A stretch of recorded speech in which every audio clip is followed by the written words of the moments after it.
Well, good morning again, my dear students, or good afternoon, or good evening, depending on what time you are watching this video.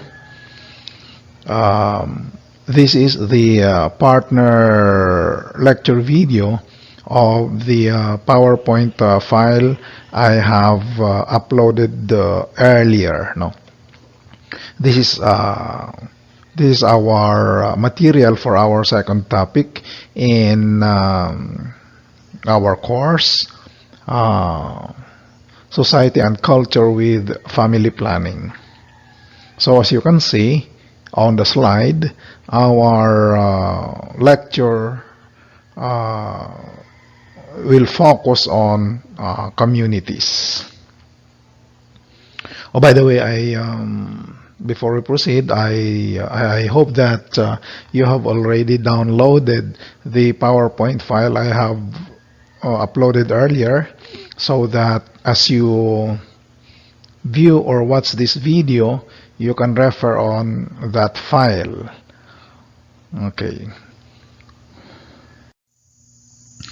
Okay, so in our first lecture video, we learned that from the very beginning of history, since time immemorial, people have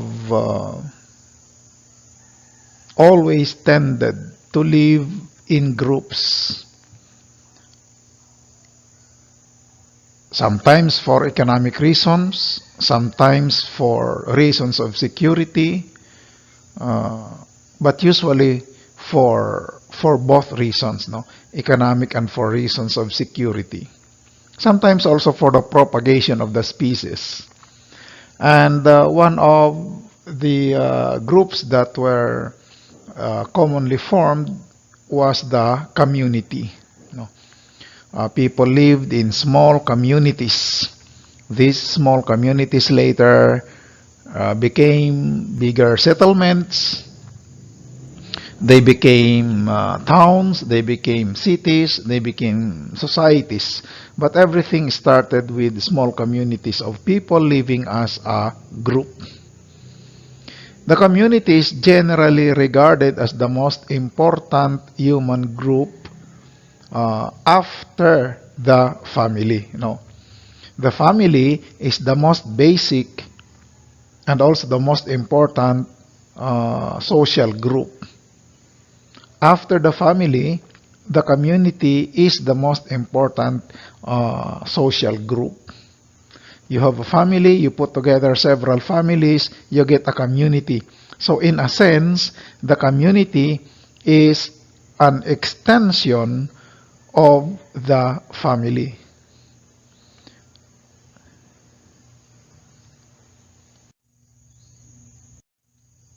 Okay. Now let us try to understand the meaning of community.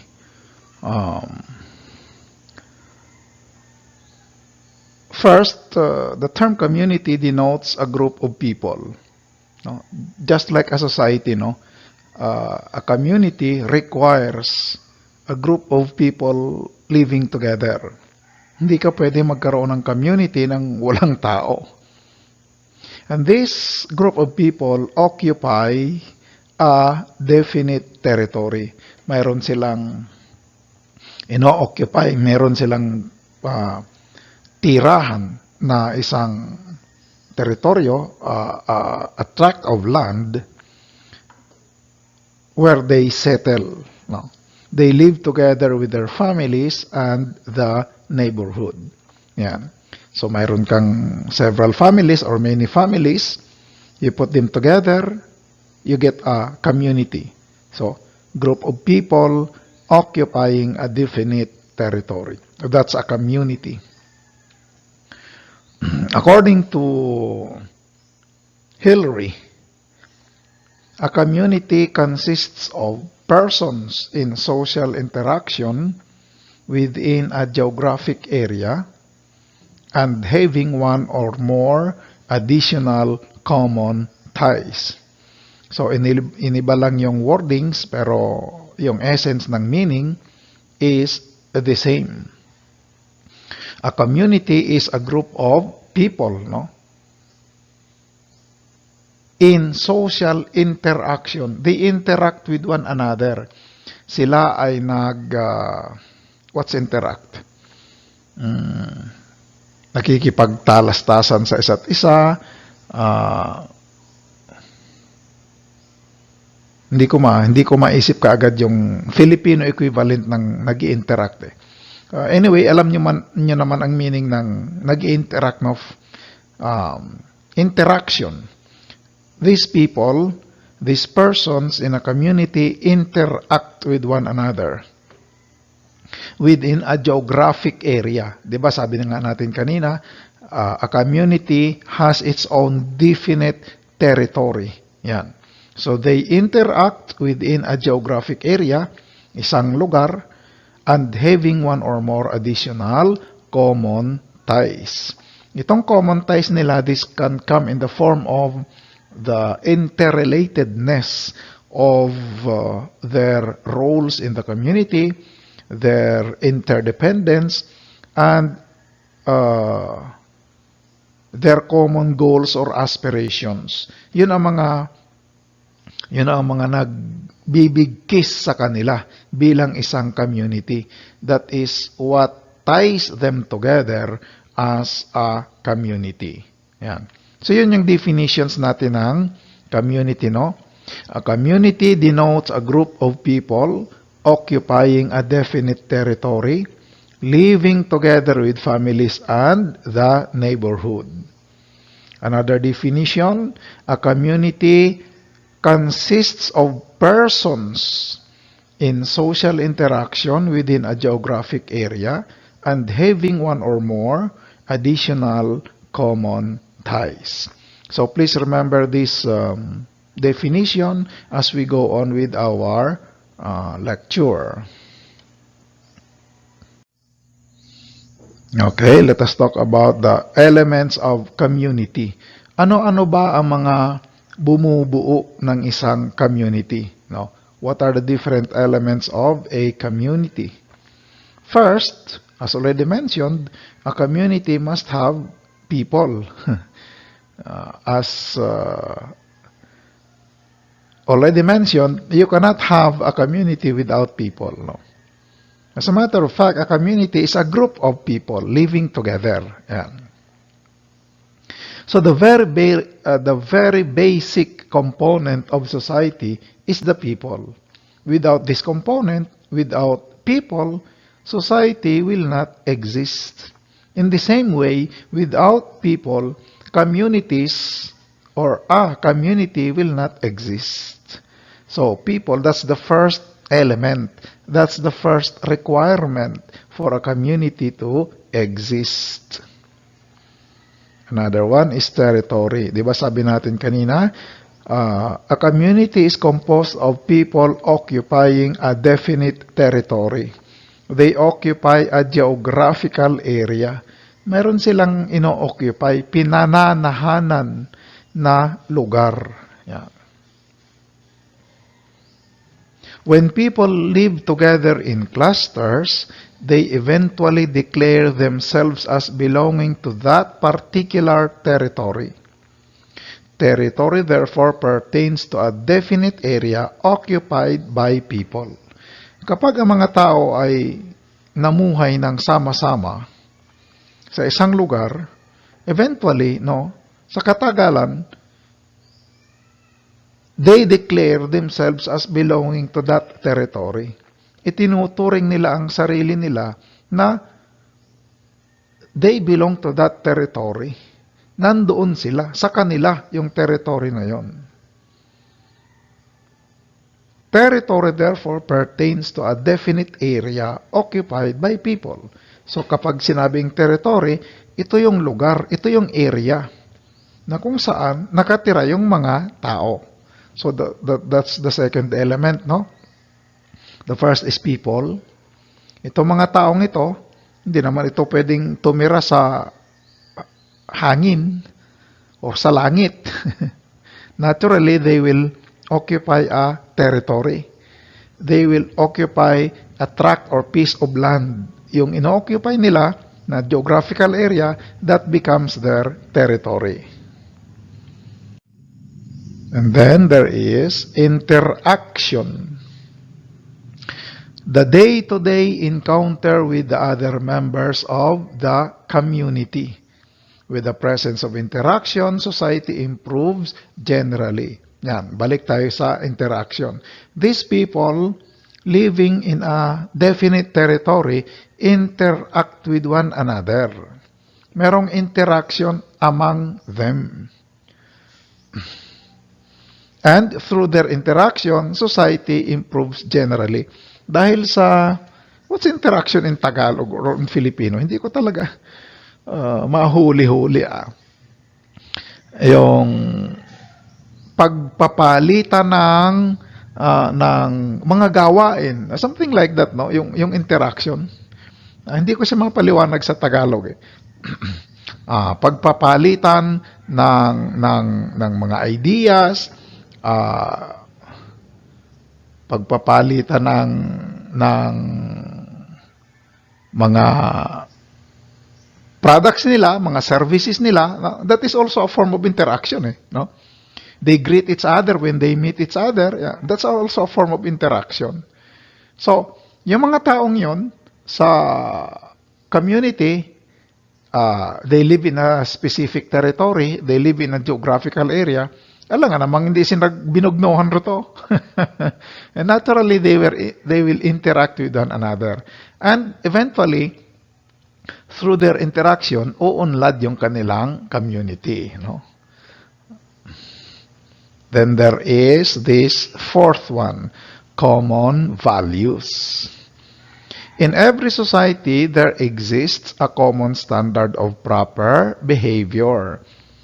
Mayroong mga pag-uugali, mayroong mga kilos, mayroong mga galaw na tinatanggap ng community. Meron namang mga hindi katanggap-tanggap na mga kilos or pag-uugali. Na? Meron silang standard of proper behavior. Meron silang common norms. Itong norms, yung accepted standard of behavior, as well as values, yung kanila mga pagpapahalaga, shared by its member, and these things promote closer ties to other members. Living together promotes sharing of sentiments and goals. Halimbawa, dito sa Calatrava, ano-ano ang ating common standard of proper behavior? Yung ating mga pag-uugali bilang mga Calatravanhon. No? Sa nakikita ko dito sa ating bayan, we are a peace-loving community.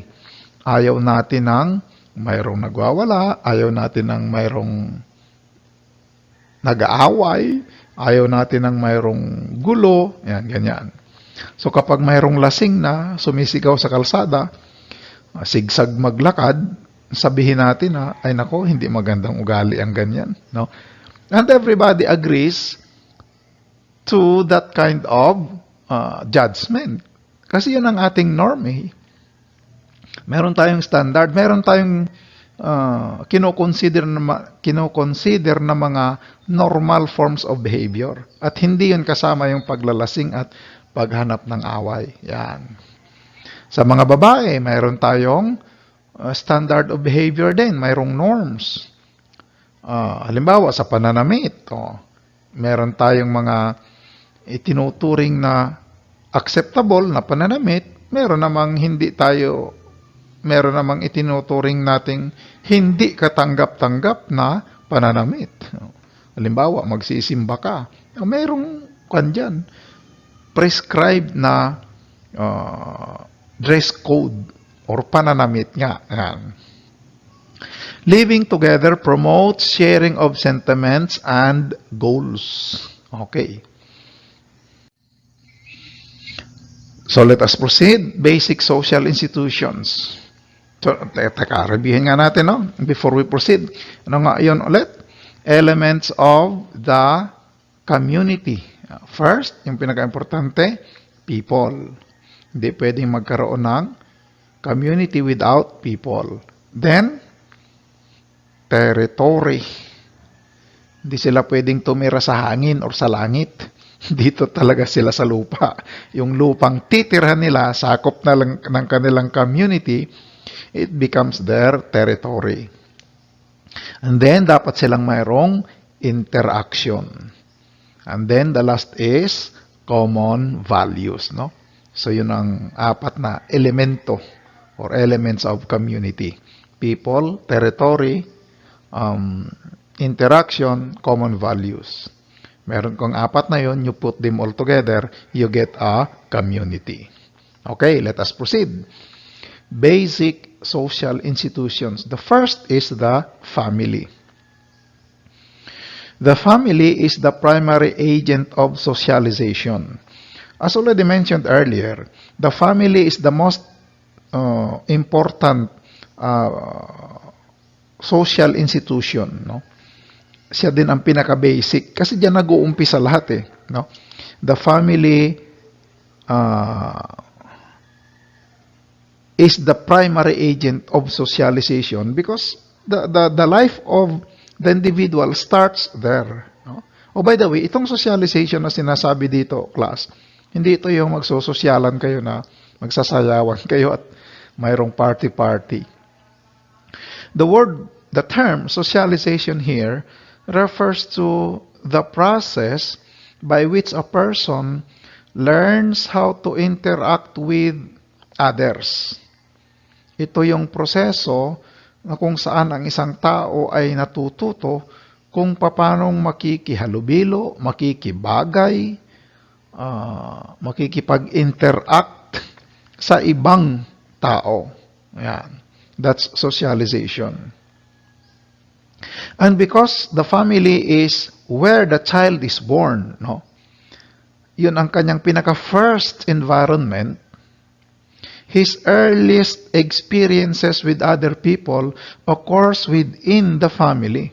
Siyempre, dahil doon siya pinanganak, ang una niyang mga karanasan involving other people will happen, will take place, will occur within the family. Ang unang makakasalamuha ng isang tao, ng isang bata, ay ang kanyang family. The father, the mother, siblings. See? And these experiences will have an enduring or lasting influence on his personality. Yung mga bagay na natututuhan ng isang bata sa family, sa umpisa ng kanyang buhay, sa kanyang formative years, no? In the first few years of his life, yung mga experiences niya with his or her family, malalim po ang magiging epekto niyan, malalim ang magiging influence niyan sa kanyang buhay, sa kanyang pagkatao, sa kanyang personality, sa kanyang behavior later kapag siya ay lumaki na, no? Okay, so as mentioned just a while ago, the family is the basic unit. Kapag sinabing basic unit, class, doon nag-start lahat. Siya ang pinaka-fundamental basic unit of all. Hindi yan if, kundi of, no? Nagkamali lang sa pag-type. The basic unit of all institutions is the family. Bakit basic? Kasi doon sa kanya nag-uumpisa lahat, no? Doon sa kanya nag-uumpisa yung community. You cannot have a community without families, no? Kapag wala yung individual families na pagsasama-samahin mo, hindi ka magkakaroon ng community or society for that matter. So usually, a family is composed of parents and children, no? Pwedeng mayroon silang kamag-anak na kasama sa kanilang bahay, pwede ring wala. And they are united by bonds of love and affection. Natural, dahil sila ay nasa family, no? They belong to the same family. They are a family. They are bound by love and affection. And they share common social activities. Magkakahawig ang kanilang ginagawa, no? Kasi nga, they are a family. Halimbawa, pupunta sa church. They go to church together as a family. Yan. The parents perform the functions of reproduction and initiate the socialization of the children. Yan. The parents perform the functions of reproduction. Dahil sa mga parents, nagkakaanak, ayan, hindi nawawala ang lahing tao. The human race, the human species is perpetuated. No?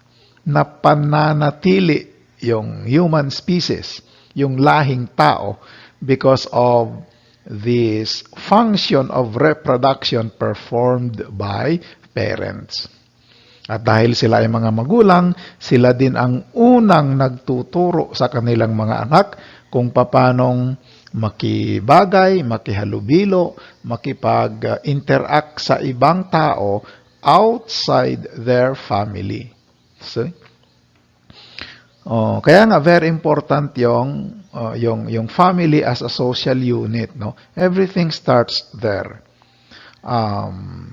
Kapag napabayaan ang bata sa family, kapag hindi naturuan ng tamang pag-uugali, tamang asal, mahirapan yung mga tao sa labas na siya ay turuan. Halimbawa, teachers. Mahirapan yung mga teachers na turuan siya ng maayos na pag-uugali kasi hindi siya naturuan sa bahay. Okay, let us proceed. Religious institutions. So kasama sa community or society yung religious institutions, no? Ito yung mga simbahan, mga religious organizations, yan. Religious institutions are universal institutions. Pag sinabing universal, ito ay pangkalahatan, no? Although the types vary from place to place. Hindi lang dito sa Pilipinas mayroong religious institutions, no? Religious institutions are found in all countries all throughout the world. Religious institutions are found, or religious institutions exist in all societies around the world. Although the types vary from place to place. Nagkakaiba lang ng mga uri ng simbahan, nagkakaiba-iba lang sa mga religious beliefs and practices, nagkakaiba-iba sa pananampalataya, pero the point here is that we all have our own religious institutions, which is another one of the institutions in a community or society, no?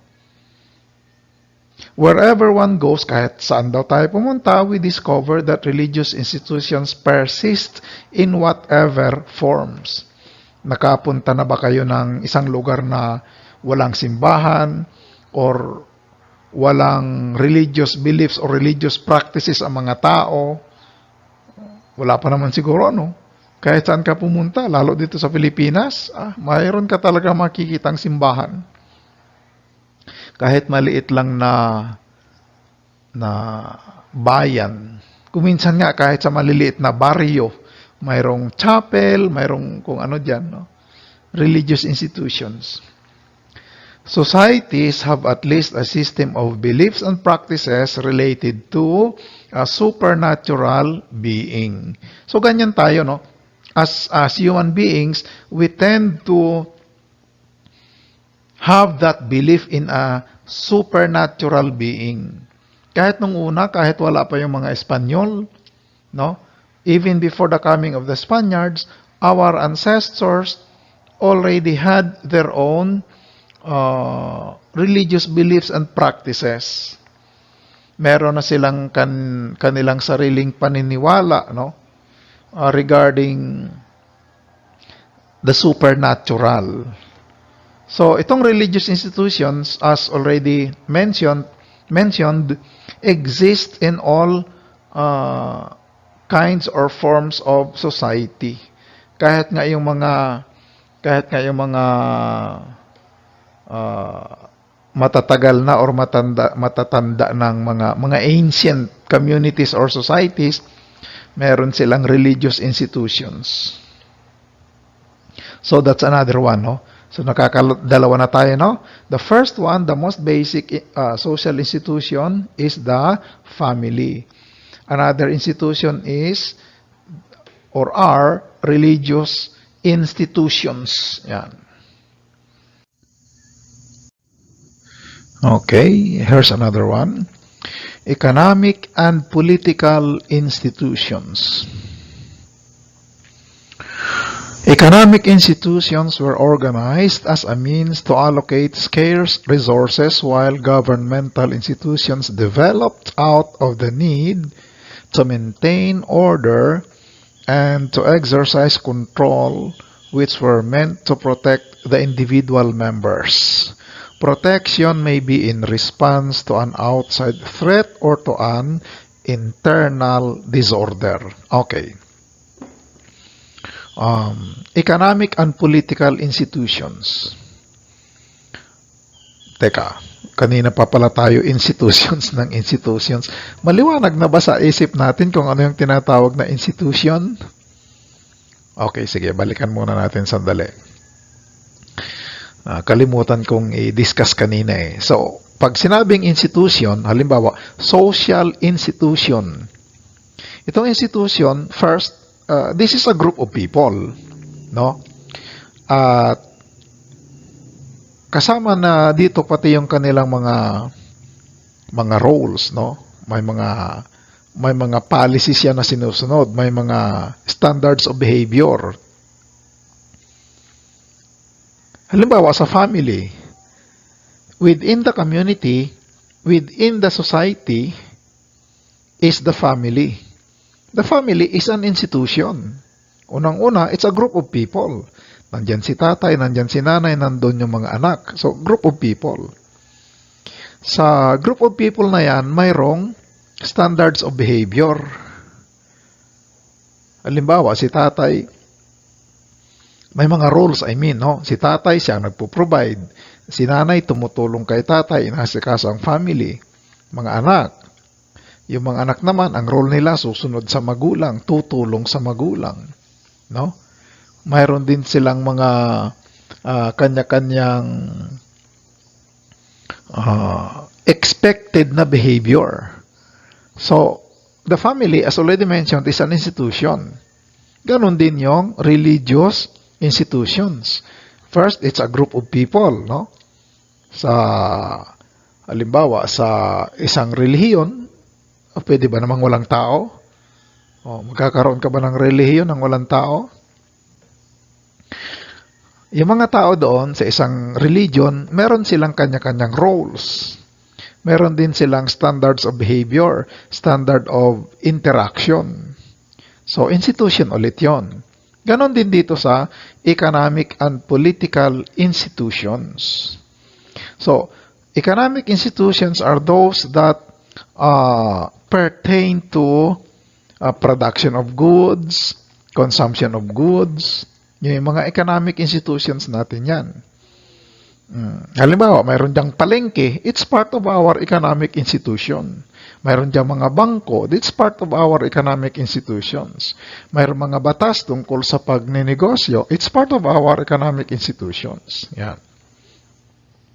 Ito namang political institutions, this pertains to those institutions in our society which provides protection for outside or internal threat. Yan. Political institutions include our laws, yung mga batas, kasama yan sa ating political institutions. Different agencies of the government, different branches of the government, kasama yan sa ating mga political institutions. Yung ating mga yung ating mga different government offices, kasama yan sa ating political institutions. No? And because of these institutions, we are protected against outside threat. Kung merong gustong sumakop sa atin, ipagtatanggol tayo ng ating mga sundalo. Kapag may internal disorder, halimbawa dito sa loob natin ay mayroong gustong manggulo, mangingidnap, magbebenta ng drugs, yung police force naman natin ang bahala sa kanila. Kasi internal yun eh. Internal threat. Yan. Pag galing sa labas ang ating kaaway, halimbawa, sasakupin tayo ng China, bahala dyan ang ating mga sundalo. Bahala dyan ang ating AFP, no? Armed Forces of the Philippines. Kasama na dyan ang Navy at saka Air Force. Kung mananalo tayo sa China, no? Kasi mas malakas sa atin ang China. Militarily speaking, no? Mas marami silang sundalo, mas maraming mga fighter planes, mas marami silang mga warships, mga barkong pangdigma. Mas moderno ang kanilang mga armas. Basta yun, yun ang economic and political institutions. What else?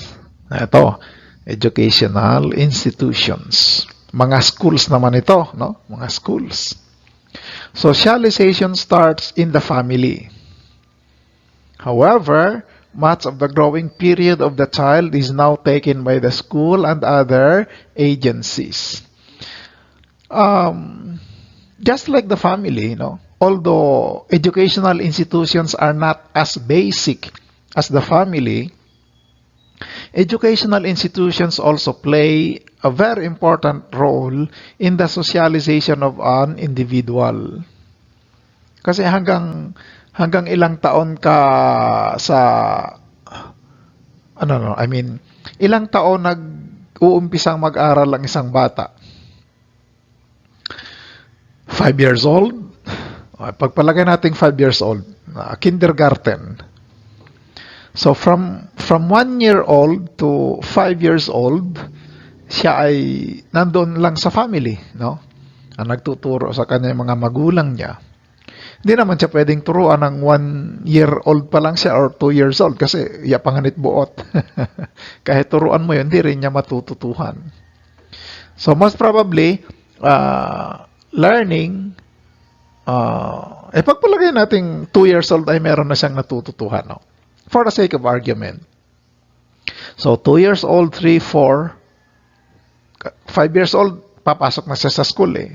So 4 years old, pagpalagay natin 4 years.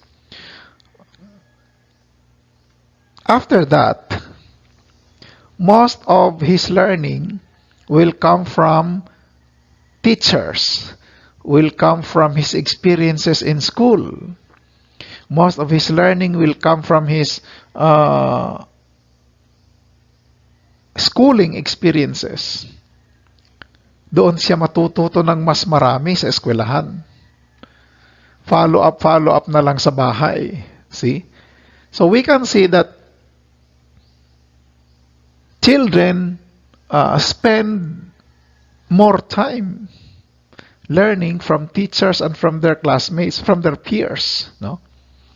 So dito natin makikita kung gaano kahalaga ang mga educational institutions natin.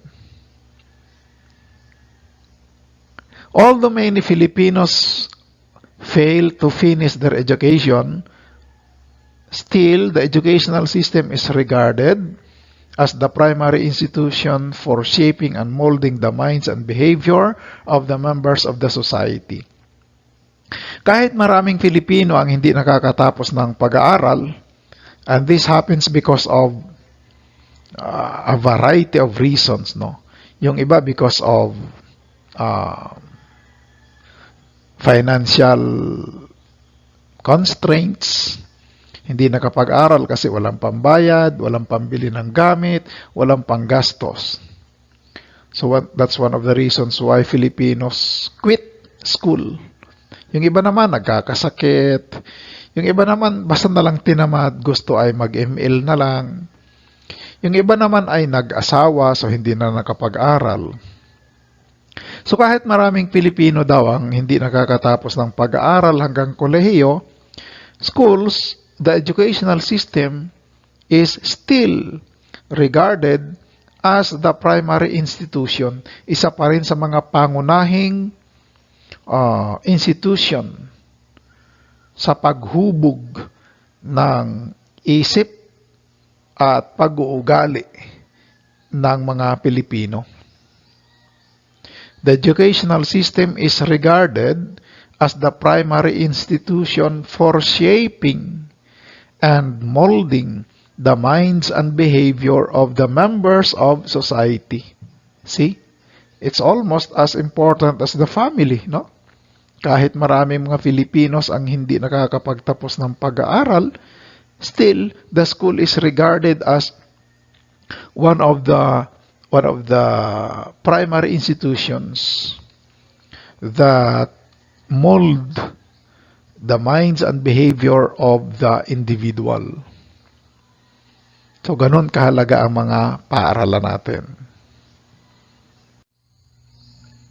Let us see. Functions of the educational system. Ano ba ang mga functions ng mga paaralan natin? First, the school fulfills the socializing function. It trains the child toward the accepted ways or forms of behavior. Just like the family, the educational system, schools, performs a socializing function, meaning it teaches the individual how to socialize. Schools teach us the different ways or forms of behavior that are accepted in the society. Itinuturo sa mga paaralan yung mga kilos, mga galaw, mga pag-uugali, mga asal, mga gawain ng isang tao na tinatanggap ng ating lipunan.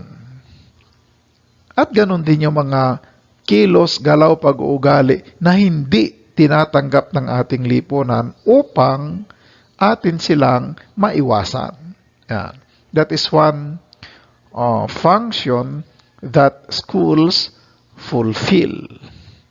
Socializing. In addition to that, schools also fulfill the integrating function. Anong ibig sabihin ng integrating? From the word integrate. When we integrate something into something else, what do? We fuse them. Yan. We combine them. Pinagsasama natin sila. Yan. It aims to unite conflicting groups in the society through exposure of members to different subcultures and to develop in them the spirit of tolerance and integration. Ano po ang ibig sabihin nito? Schools expose us to different types of cultures. Schools teach us that people from different backgrounds are not different, no? We come from different cultural backgrounds. We come from different racial backgrounds. We come from different economic backgrounds. We come from different religious backgrounds. So, it means that people differ from one another. Schools teach us to be accepting of others. Schools teach us that because somebody is different does not mean that he or she is bad. Schools teach us to be tolerant and accepting of others, even if they differ from us in many respects. Yun ang ibig sabihin ng integrating, no? Yun bang we integrate ourselves into the culture of somebody else, even if it is only in theory, no? Halimbawa, Filipinos sa Mindanao, marami mga Muslims. Meron din mga Kristiyano. It does not necessarily mean that Christians will convert themselves into Muslims and vice versa. Integration means acceptance of one another as Christians and Muslims. No? They live together peacefully. Although sometimes merong nagkakagulo, but most of the time the reason is not religious but political. No? Yung mga nagbabarilan sa Mindanao, hindi naman relihiyon ang palaging kwan dyan dahilan. Ang karamihang dahilan dyan ay political differences. So, through education, people become aware of the culture of others. Through education, people gain a deeper and broader understanding of the culture of others. And in the process, they are able to accept differences among individuals. Natatanggap natin, we even appreciate these differences, no? Nakikita natin yung kagandahan ng kanilang kultura kahit yung kanilang kultura ay iba sa ating kultura. So, na-integrate, napapag-isa. People of different cultural backgrounds can live together peacefully. Ayan. Paano nangyari yon? Through education. Natututuhan ng bawat isa ang kultura ng bawat isa. And so, therefore, they are able to live together peacefully. Now, next, it also fulfills the equalizing functions. Remember, we are talking about educational institutions and its functions. Ano ang function? Ano ang papel na ginagampanan ng mga educational institutions like schools in our society? Here's the third one. Schools fulfill the equalizing functions since it gives members of society opportunities to move up the social ladder. Equalizing function. From the word equal. Yan. Through education, people from the lower echelons in our society can go up the social ladder. Yung mga taong pinanganak na mahirap, pwede silang umunlad, pwede silang yumaman, at sila'y umakyat sa lipunan through education. We have heard many stories, no, about people who were born poor, but because of their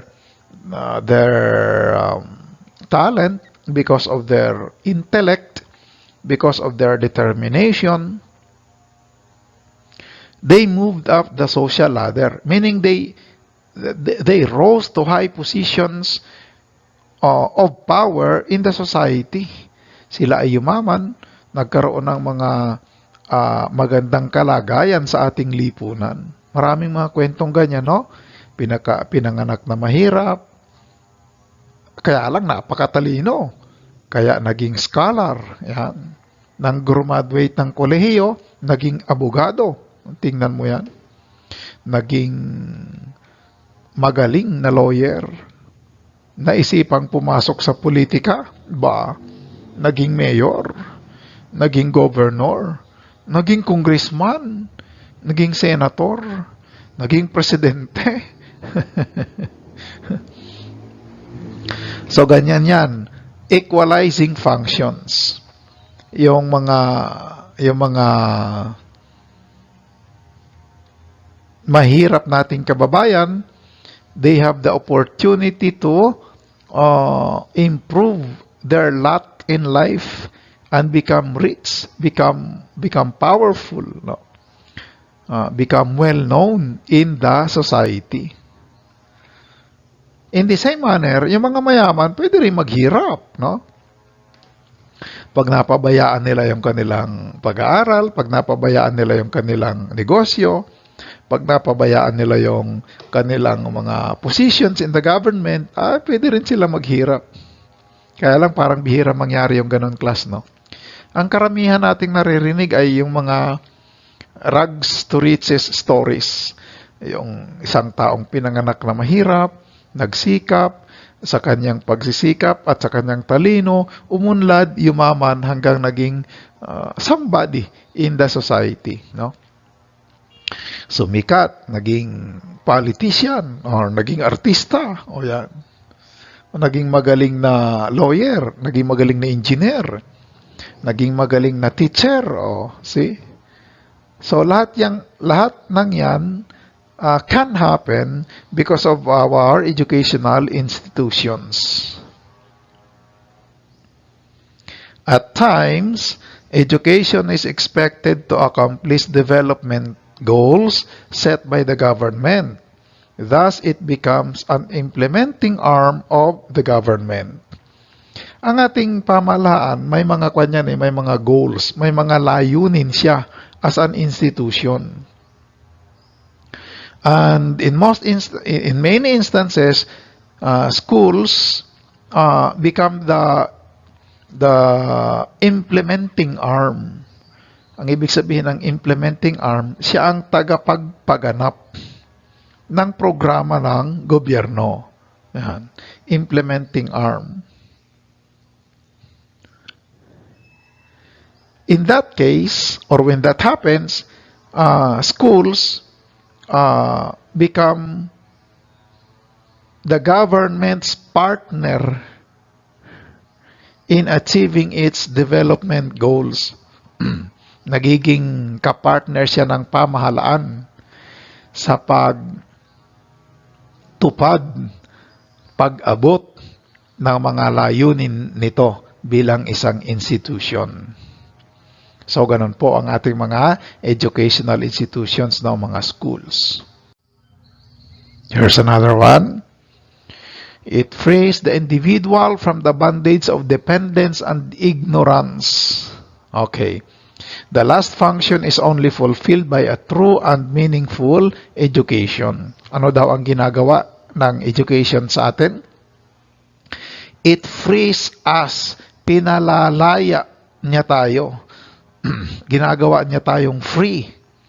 Pinalalaya niya tayo saan? Sa pagkakatali natin sa ignorance.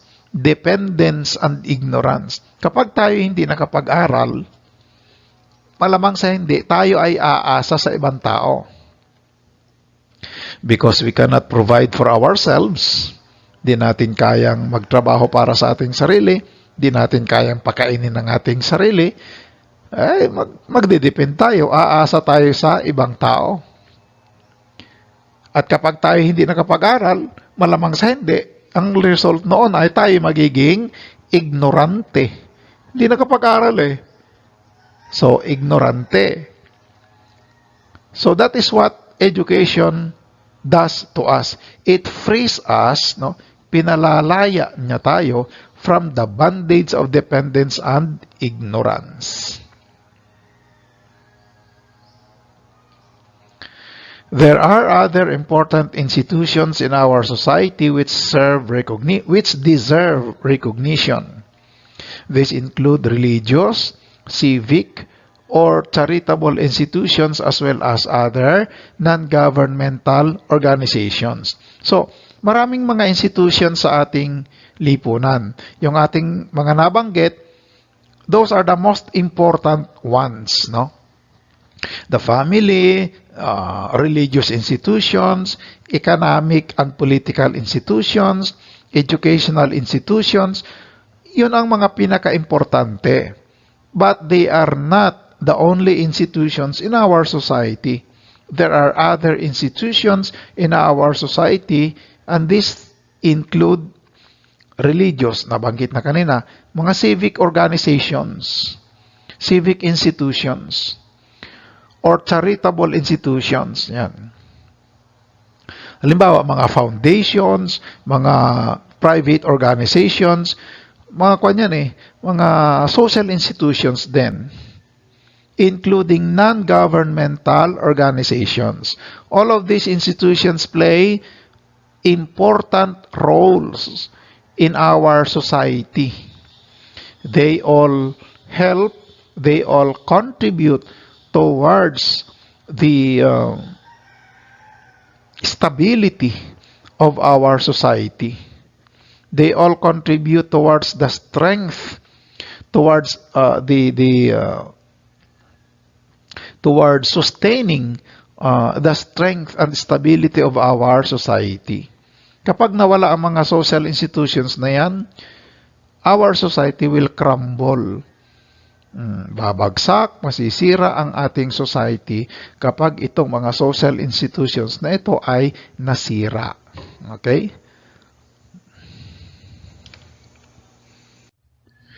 Okay, let us proceed. Rural community. Communities may be classified in a number of ways, but they are traditionally categorized as either rural or urban. So, communities can be classified into different kinds. No? Maraming mga uri po. Maraming mga types, maraming mga categories of communities. But usually, or traditionally, sila ay pumapatak lang sa dalawang uri. It's either rural or urban. Sa maikling usapan, yung rural communities, yung mga nasa probinsya, nasa bukid, yung ganon. Yun namang urban communities, yung mga nasa cities, nasa syudad. Yan. So, usually, nandyan lang naman ang mga communities, no? Kung hindi ka nasa probinsya, nandun ka sa city, nandun ka sa syudad. So, communities are classified into these two categories or types or kinds, rural or urban. Rural communities are not alike, but they have common features. Primary group contacts predominate, relationships are personalized and intimate, and a rural resident's outlook in life is usually narrow and localized or provincial.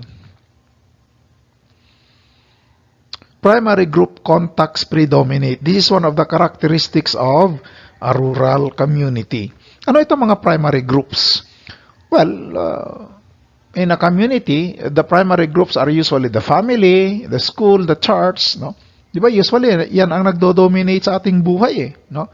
These are the primary groups. At usually, din umiikot yung marami nating activities sa ating buhay, no? Family, sa school, sa church.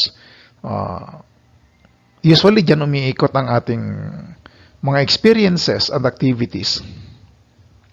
In rural communities, no, sa mga probinsya, sa mga bayan-bayan, sa mga bukir-bukir, rural communities, relationships are personalized and intimate. May pagka-personal ang ating kwan dito, ang ating relationship, no? We take things personally. Kapag yung kamag-anak natin ay inaway ng kanyang kapitbahay, we tend to side and sympathize with our relative. Parang personal sa atin yung pag-away sa kanya ng kanyang kapitbahay. Although we are not the one who is directly affected. No? Intimate kasi malapit yung ating relationship with people in our community. Kasi halos magkakakilala lahat sa rural communities. Halimbawa dito sa Calatrava, this is an example of a rural community. So halos lahat dito magkakakilala. Halos lahat magkakamag-anak pa yata. So that's the kind of relationship that characterizes most rural communities, no? Personal and intimate. A rural resident's outlook in life is usually narrow and localized or provincial. Yung tingin daw sa buhay ng isang taga-rural community, ng isang taga-probinsya, halimbawa, ay makitid, narrow. Our outlook in life is usually narrow. Makitid ang pananaw sa buhay and localized. Localized, ang ibig sabihin ay yung iniisip lang natin ay yung nandito lang sa atin, sa ating bayan, sa ating probinsya.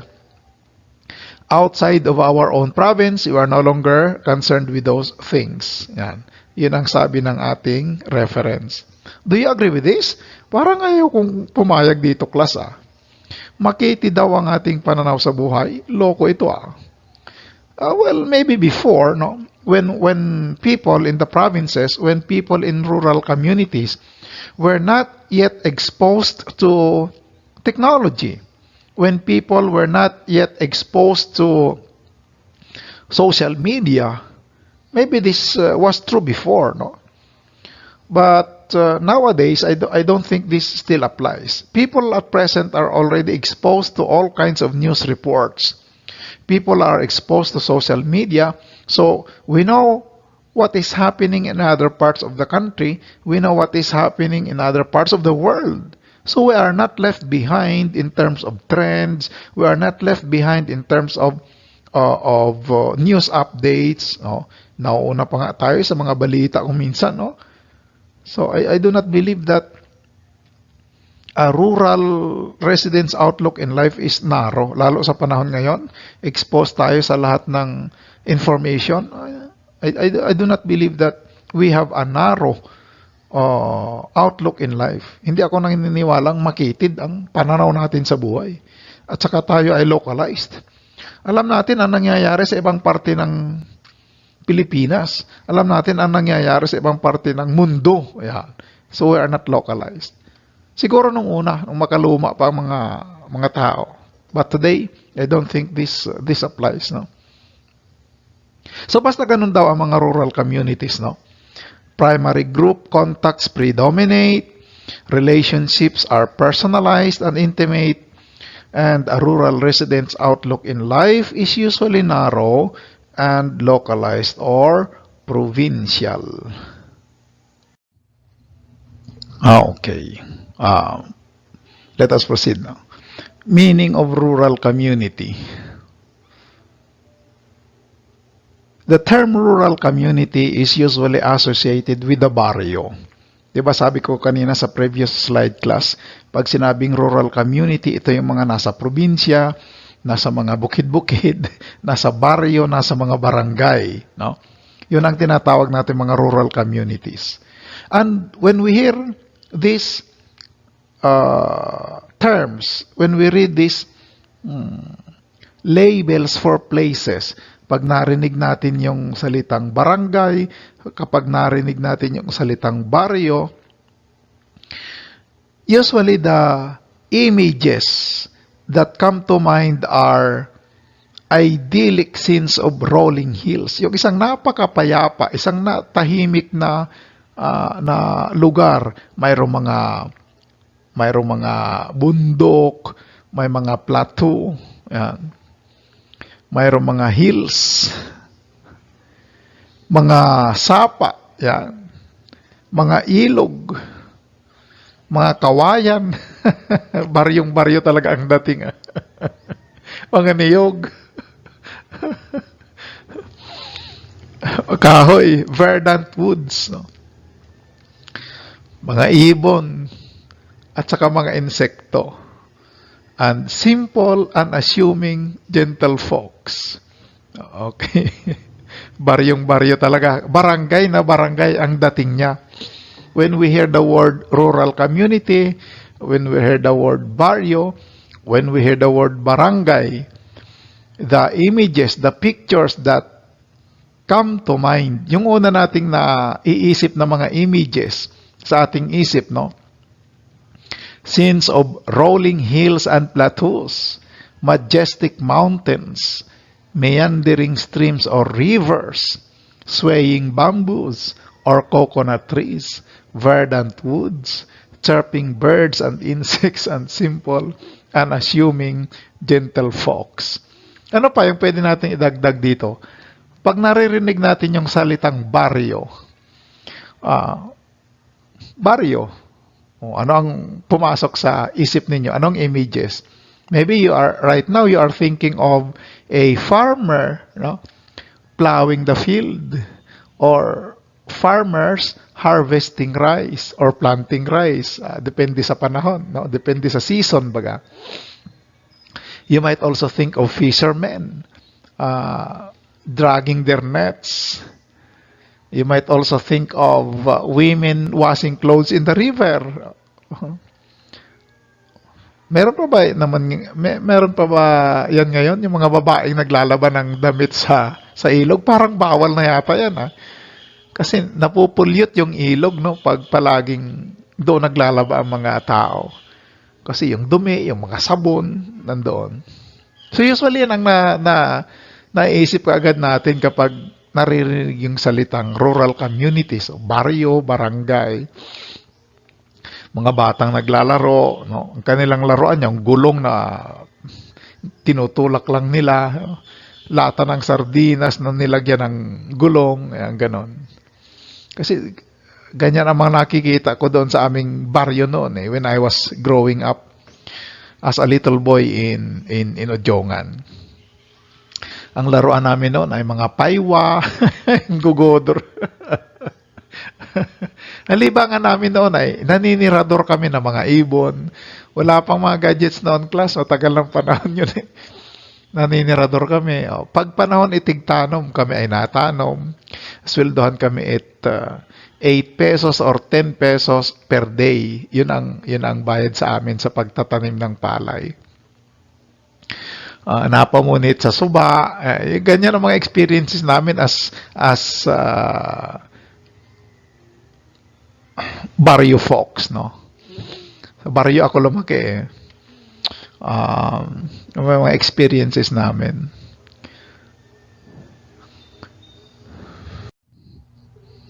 Okay, let us proceed.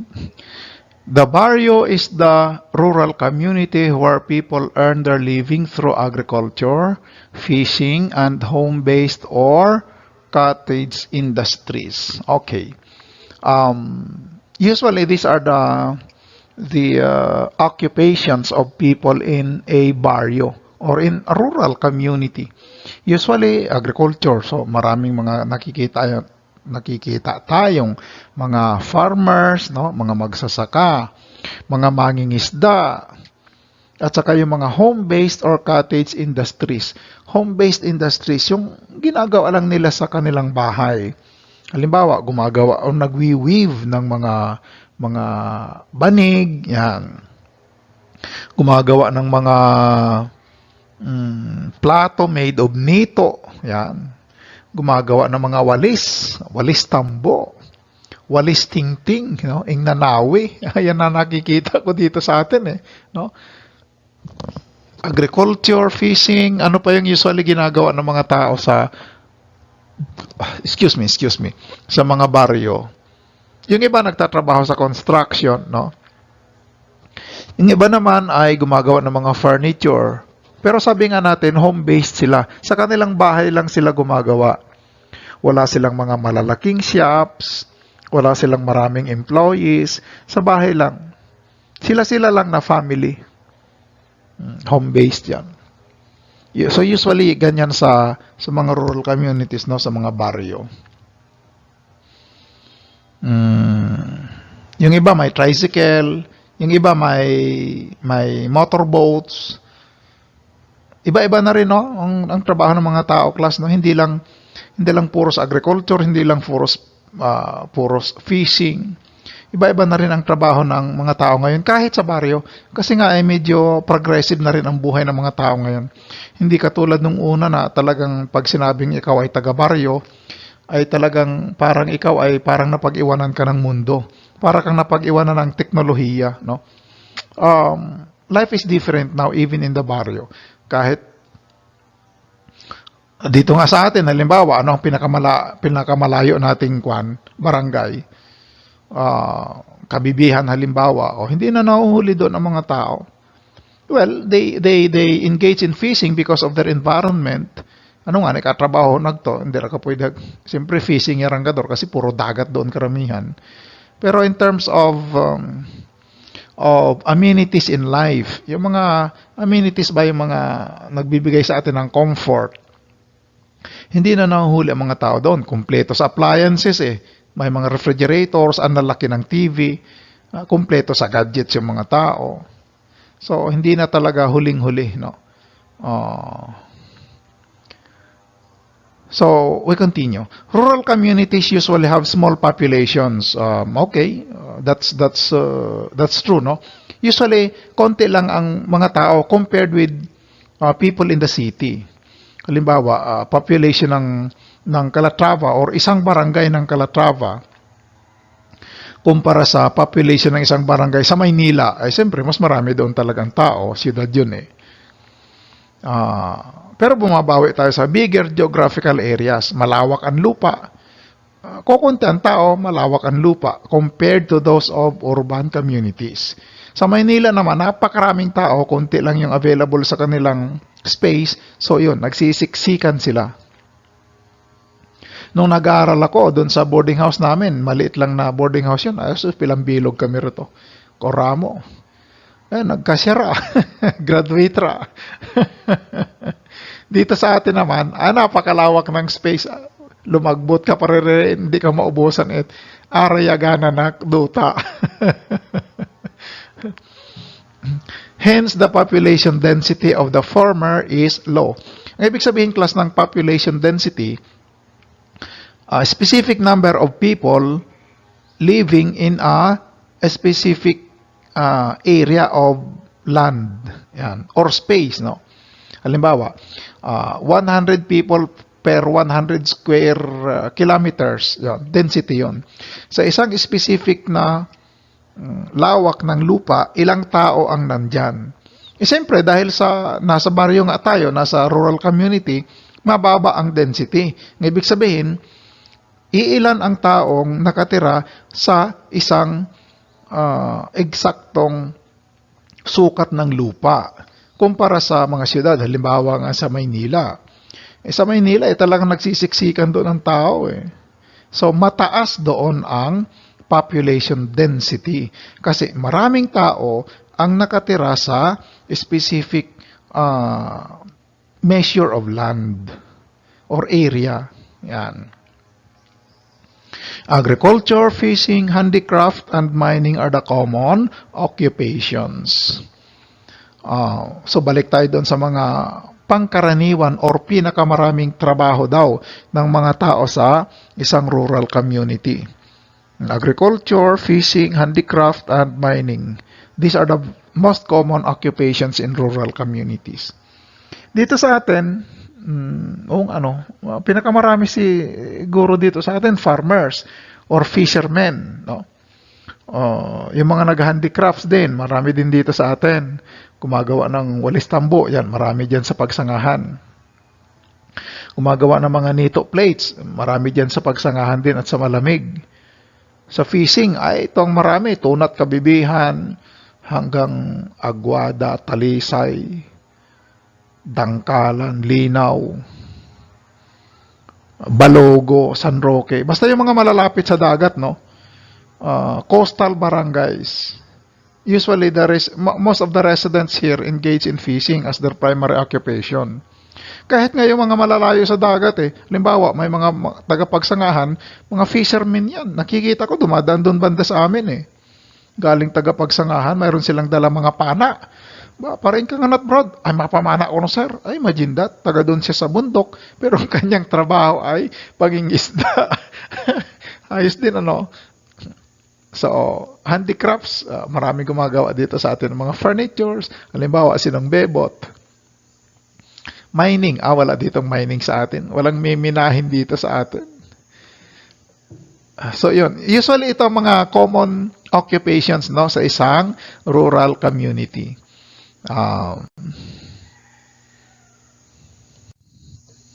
Okay, let's talk about this. Basic characteristics of rural communities. Ano-ano ba yung mga characteristics, mga katangian ng isang rural community? Okay, first, it is relatively small. Maliit lang siya. Rural community. It is a small group consisting of one or more houses with relatively few families living on scattered farmsteads. Yung rural community, usually, maliit lang siya. Few families, halimbawa sa baryo, ilang mga families lang naman dyan ang nakatira. Marami na yung 100, 200, no? At saka sila ay nakatira sa mga farmsteads. Usually in farms. Pero siguro depende ito sa, depende ito kung nasaan yung rural community. Yung mga communities found in or located in coastal areas, yung mga lapit sa dagat, wala kang masyado makikitang farms doon kasi people will engage in fishing as their primary occupation. So yun na lang siguro, no? It is relatively small. Pag rural community talaga, ay maliit lang yan. A couple of hundreds of families and then that's it. Kumpara sa mga siyudad na talagang malamihan, nabubulol na ako. Maramihan talaga ang nakatira. Siyudad yun eh. Tambak doon ang tao eh. Yan. In rural communities, people are homogeneous biologically, socially, and culturally. Ang ibig sabihin, class, ng homogeneous, magkakapareho, magkakahawig-hawig. Ayan. Halimbawa, homogeneous biologically. Bakit homogeneous? Bakit magkakahawig-hawig sila biologically? Kasi nga magkakamag-anak halos lahat eh. Magkaka-related in blood. Magkakadugo. Yan. Magkakamag-anak. So, nagkakahawig-hawig ang mga hitsura, nagkakahawig-hawig ang mga bulto, nagkakahawig-hawig ang mga kulay. Ganyan yan. They are homogeneous biologically. Halimbawa, dito sa Calatrava, gawin natin example. O San Roque, specific barrio, San Roque. Dito ang mga tao, they homogeneous biologically. Nagkakahawig-hawig ng mga kulay. Wala naman ditong napakaputi na parang Amerikano. Wala namang napakaitim na parang negro. Nagkakahawig-hawig lang tayo ng kulay. Meron mga slight variations pero wala yung extreme na napakaputi. Wala din yung napakaitim. Wala ding napakatangkad na parang mga foreigners. Wala ring napakapandak na parang mga duwende. See? Magkakahawig-hawig tayo. Kulay ng buhok, pare-pareho. Kulay ng mata, pare-pareho. Homogeneous. Socially, we are also homogeneous. Parang tayo, isang social group nga lang. Wala naman ditong king. Wala namang slaves. Walang super rich, wala ding super poor. Parang lang tayo. Homogeneous nga, nagkakahawig-hawig pare-pareho. Nagkakahawig-hawig ng kalagayan sa buhay. Yan. We are also homogeneous culturally. Yan. Kasi pare-pareho tayo ng beliefs. We have different practices. We belong to the same culture. We went through the same history. So, pare-pareho tayo culturally. Ganyan usually sa isang rural communities. People are homogeneous. There is a low division of labor since the economic structure is built around agriculture and meeting the needs of the farm population. Walang masyadong division of labor kasi pare-pareho nga yung ginagawa ng mga tao. Agriculture. If it is not agriculture, sa naman, halimbawa sa fishing naman, halos pare-pareho din ang ginagawa. Walang masyadong division of labor. Anong i-divide doon? Anong labor ang i-divide doon? Ay pare-pareho lang naman. Pare-parehong maarado, pare-parehong matanom, pare-parehong mapamunit, pare-parehong mapangisra. Itong division of labor, class yung pag-a-assign ba ng specific task for for the production of goods or services, no? Halimbawa, sa isang kotse, iba yung gagawa ng gulong, iba yung gagawa ng makina, iba yung mag-assemble, iba ka mapintura. So yun, division of labor yun. Dito sa atin, hindi na masyado yun kasi agriculture, ano naman ang iba katong maarado, iba pa katong masuyor. Para the same person na yun. The same person. O sa pangingisda naman, hindi na ibang tao yung mamimingwit or manghuhuli ng isda at yung magpaprocess noon, siya na rin, no? Lalo na sa mga family enterprises na halimbawa, isang family mayroong bangka, sila na lang ang gagawa niyan, hindi na nila yan ipapasa sa ibang tao. Sila ang manghuli ng isda, sila ang magpaprocess, sila din ang magbebenta. Yan. So, there is very low division of labor in rural communities. Okay. Here's another one. It has a high degree of self-sufficiency, group identity, and group unity. Bakit mataas ang yung degree of self-sufficiency? Kasi nga, they produce their own food. Hindi sila umaasa sa iba, no? Halimbawa, dito sa Calatrava, we are self-sufficient, no? We produce our own food.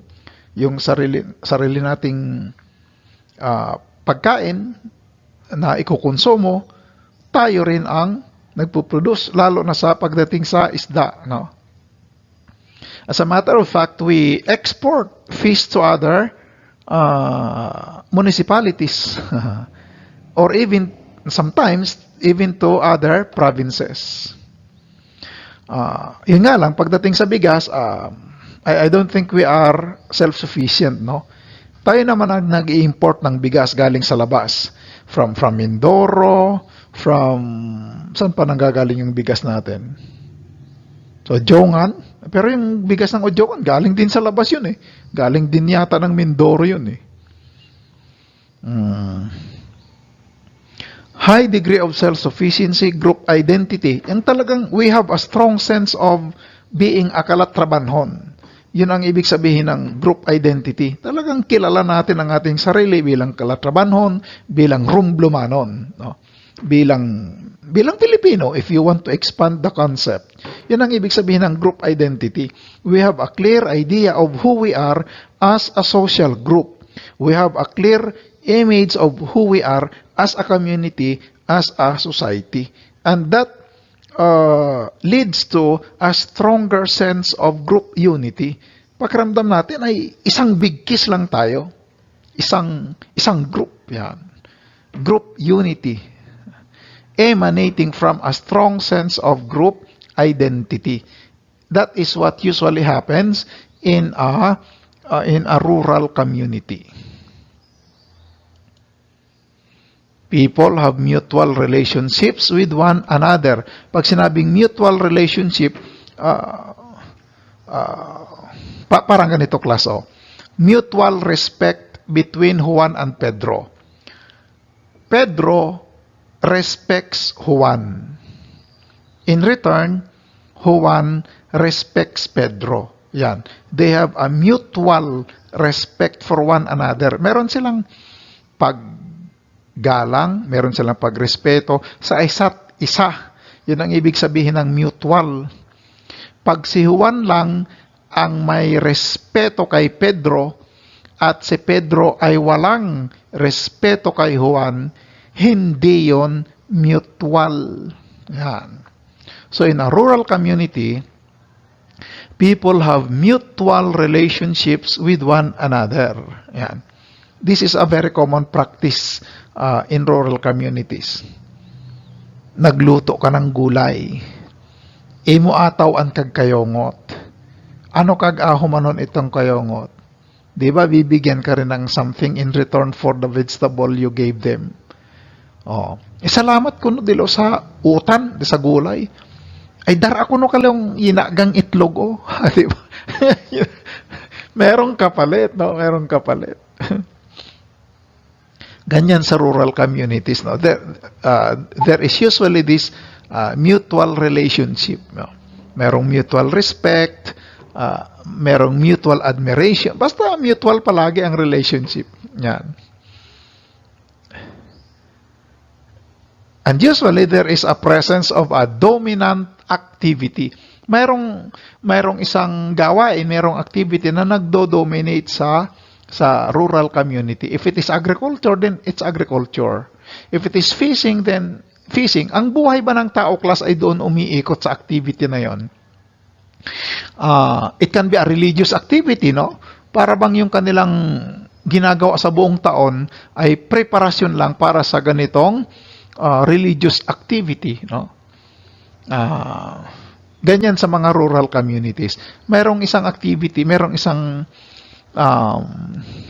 gawain dyan na parang siyang pinaka-sentro ng buhay ng mga tao doon. Siyang nagdo-dominate ba? Parang siyang pinaka-importanting activity or gawain ng mga tao doon na talagang pinaghandaan siya, no? Talagang ginagawa ng karamihan. It can be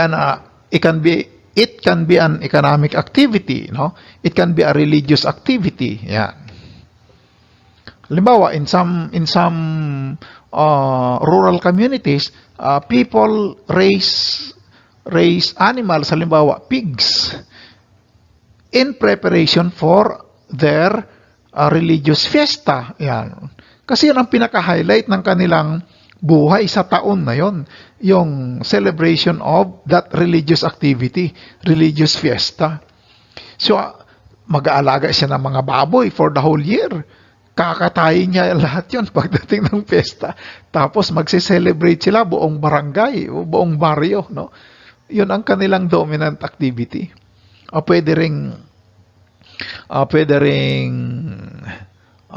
religious activities, ano pa. Economic activities can be a dominant activity. Halimbawa, pagtatanim or pag-aani, harvest, no? Yun ang pinaka-importanting event of the year para sa lahat, no? Mayroon ganyan.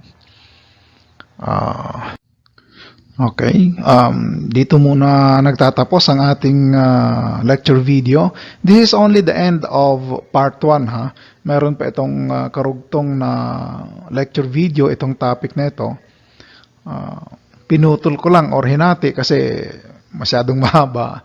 Baka mahirapan ako sa pag-upload, mahirapan kayo sa pag-download, or baka mainip kayo or mabore while watching this video because it's too long.